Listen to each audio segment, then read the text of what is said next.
welcome back to my channel. So today I'm going to show you productive day in my life, and of course this morning I don't have to work out, that's why I straight to shower, and my parents and I prepared to make a marriage, so that's why we straight to the market in our village. And this is a people in my village. Make marriage is something like for our religions, and this is we do for our religions.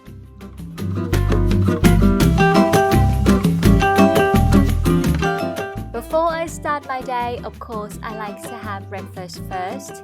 If you follow me for a while, you will know how much that I love overnight porridge. It's easy, simple.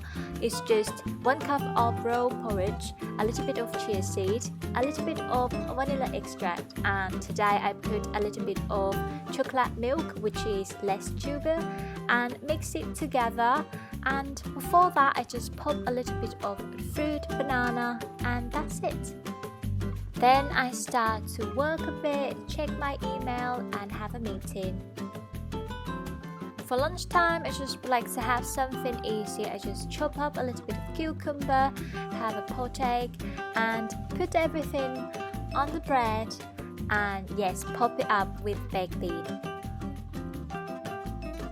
Because I still feel full from lunch, of course, I am going to have a little dinner. So I start to have a bread, a little bit of vegetable and boiled egg, and put everything with a little bit of red sauce, and that's it for my dinner. And that is all about productive day in my life. Thank you so much for watching, and see you next video. Bye!